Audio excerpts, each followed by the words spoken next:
Hello viewers.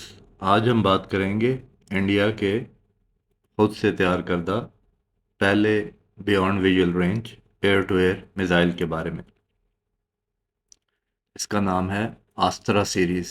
और अभी इनमें से जो सर्विस में है वो आस्त्रा MK1 है, यानी मार्क 1 या MK1। 2019 से ये सर्विस में शामिल है और इंडियन एयरफोर्स और इंडियन नेवी का जो एयर आर्म होता है वो दोनों इस्तेमाल कर रहे हैं। इसका डिज़ाइनर जो है वो इनकी defence research and development laboratory है, DRDO। और इसका मैन्युफैक्चरर जो है वो भारत डायनेमिक्स लिमिटेड है। इसकी जो यूनिट कॉस्ट है वो $9,60,000, तकरीबन $1 मिलियन बनती है। और ये इन प्रोडक्ट 2017 से ये प्रोडक्शन में है। इसका MK1 जो मॉडल है वो ऑपरेशनल है। MK2 और MK3 ट्रायल फेज़ में है और आस्ट्रा IR के नाम से डिज़ाइनिंग फेज़ में है। और जो VLSR सैम जिसे कहते हैं वो भी इसी से डेवलप किया गया है, वो ट्रायल फेज़ में है। तो VLSR सैम, जिस तरह के मैं पहले वीडियो में बता चुका हूँ कि आप एयर टू एयर मिसाइल को सैम में भी कन्वर्ट कर सकते हैं, इसी तरह थोड़ी मॉडिफिकेशन के साथ किसी हल्के सैम को एयर टू एयर मिसाइल में भी कन्वर्ट कर सकते हैं। तो इंडिया जो है वो यही काम कर रहा है। इसका जो वज़न है टोटल वो 154 किलोग्राम है।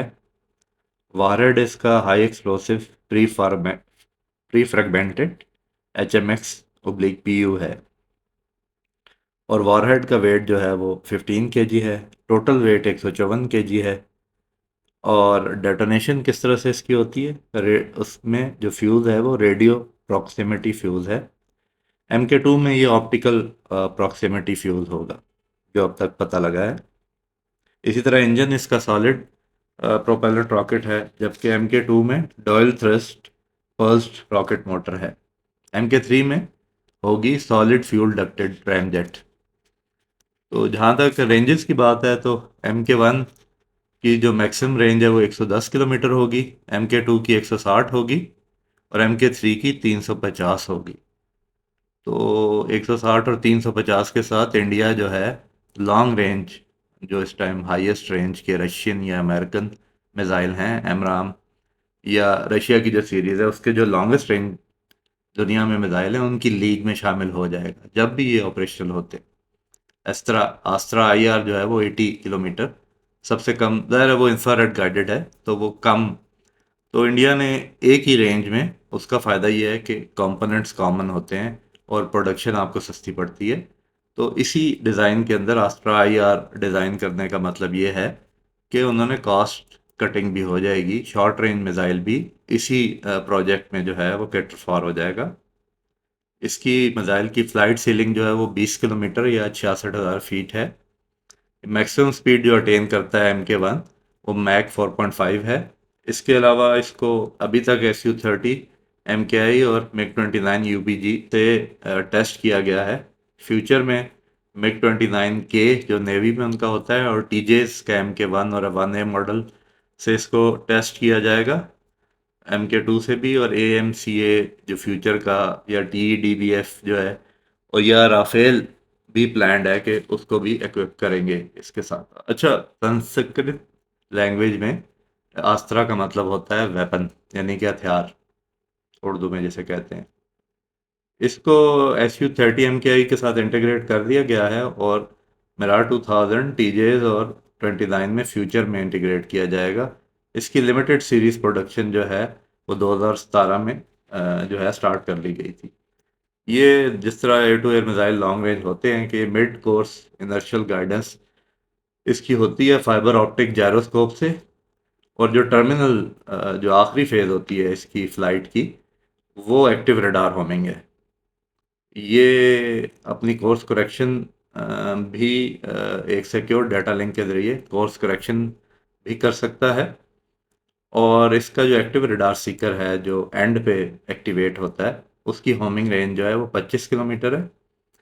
और इसको डिज़ाइन रशिया के मॉरिन फॉर्म सिस्टम एगेट ने किया था। लेकिन ये मैन्युफैक्चर इंडिया में ही हो रहा है। एक अपना सीकर भी इन्होंने उसका भी ट्रायल किया है, वो मैं अभी बताता हूँ आपको। अ, इस अगर किसी टारगेट की radar cross section 5 square metres हो, जो जहाज फाइटर जहाज का रडार क्रॉस सेक्शन बनता है, तो ये 15 किलोमीटर से उसको अ, जो है वो टारगेट कर सकता है।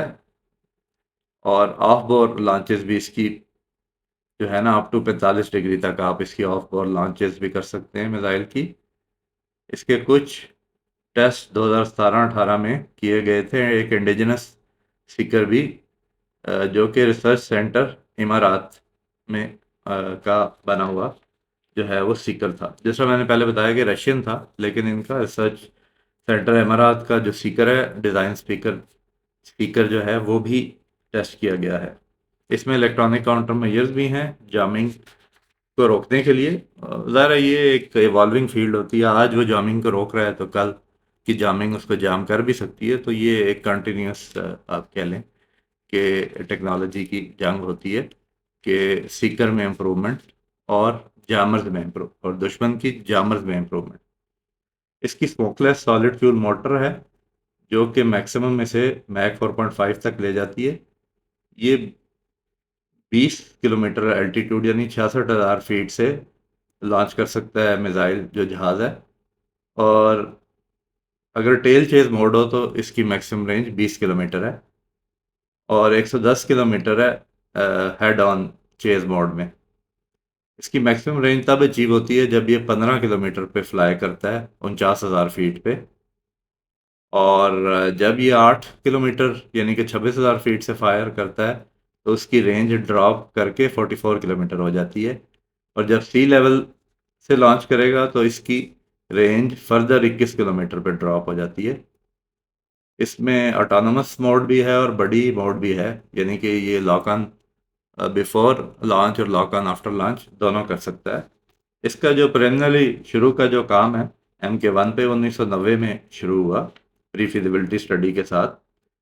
और इसको फर्स्ट टाइम दिखाया गया एरो इंडिया 1998 में। एरो इंडिया जो इनका डिफेंस एग्जीबिशन होता है 1998 में दिखाया गया।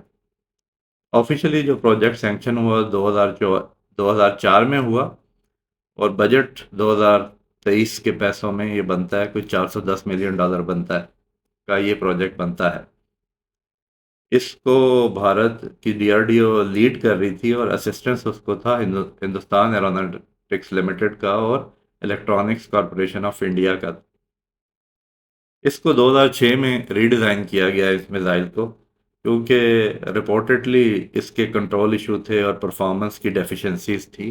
हाई हाई एल्टीट्यूड लॉन्च से फिज़ा में ज़्यादा ऊपर लॉन्च पे इसकी परफॉर्मेंस कुछ डेफिशिएंसीज थी और कंट्रोल इश्यूज थे। इसको 3 दफ़ा जो है वो ग्राउंड से टेस्ट किया गया है दिसंबर 2012 में। और इसके SU-30 के साथ जो है ना कैप्टिव ट्रायल्स जो हैं वो अप्रैल 2013 में किए गए थे।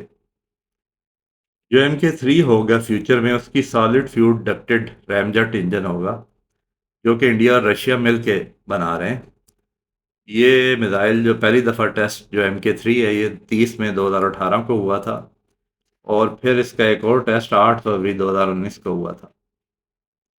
इस प्रोग्राम का मकसद यानी कि MK3 वेरिएंट के प्रोग्राम का मकसद ये है कि जो America AIM-260 JATM missile longest range अपना मिसाइल बना रहा है और जो मेटेओर MBDA का मेटेओर है उसके एक बराबर का मिसाइल बनाया जाए इंडिया के अंदर।